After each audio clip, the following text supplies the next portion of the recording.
Dear future generations, I think I speak for the rest of us when I say, sorry.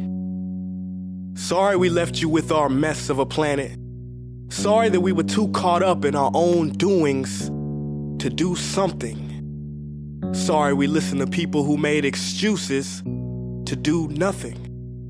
I hope you forgive us. We just didn't realize how special the earth was. Like a marriage gone wrong, we didn't know what we had until it was gone. For example, I'm guessing you probably know it as the Amazon desert, right? Well, believe it or not, it was once called the Amazon rainforest, and there were billions of trees there, all of them gorgeous, and... Oh, you don't know much about trees, do you?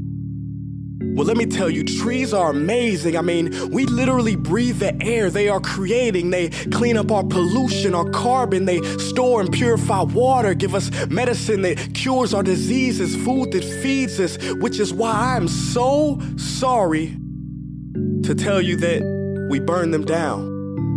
Cut them down with brutal machines, horrific, at a rate of 40 football fields every minute. That's 50% of all the trees in the world gone in the last 100 years. Why?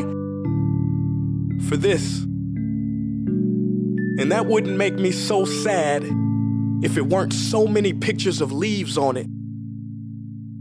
You know, when I was a child, I read how the Native Americans had such consideration for the planet that they felt responsible for how they left the land for the next 7 generations. Which brings me great sorrow, because most of us today don't even care about tomorrow. So I'm sorry. I'm sorry that we put profit above people, greed above need, the rule of gold above the golden rule. I'm sorry we use nature as a credit card with no spending limit, overdrafting animals to extinction, stealing your chance to ever see their uniqueness or become friends with them. Sorry we poison the ocean so much that you can't even swim in them. But most of all, I'm sorry about our mindset, 'cause we had the nerve to call this destruction progress. Hey Fox News, if you don't think climate change is a threat, I dare you to interview the thousands of homeless people in Bangladesh. See, while you were in your penthouse nestled, their homes were literally washed away beneath their feet due to rising sea levels. And Sarah Palin, you said that you love the smell of fossil fuels. Well, I urge you to talk to the kids of Beijing who are forced to wear pollution masks just to go to school. See, you can ignore this, but the thing about truth is, it can be denied, not avoided.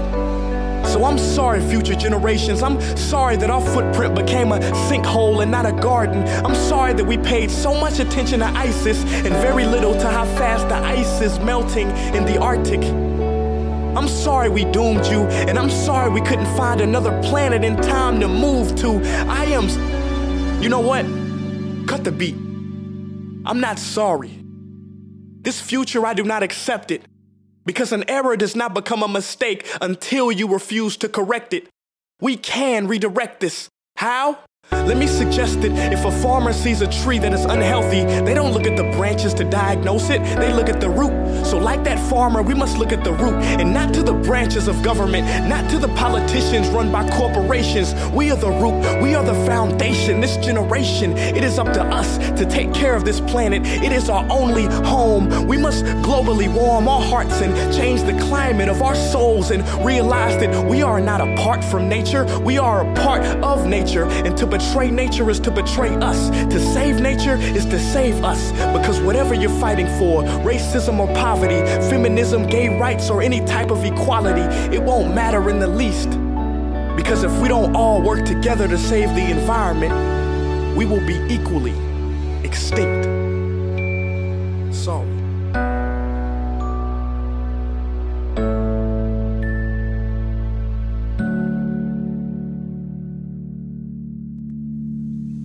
Hey guys, for the past several weeks, I've been here in Africa, the heart of Africa, witnessing the horrific destruction of the rainforest, which inspired me to write this piece. Why are forests being destroyed at such an enormous rate? For this. Today we live in a world where destroying trees makes you money. So what can we, normal people, do about it?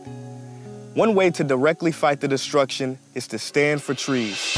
By standing for trees, not only can you save the lives of trees, help forest communities, and protect the rights of animals to live in their homes, but you will also balance the amount of pollution that you yourself give off with your everyday activities, making you a part of the solution and not the problem.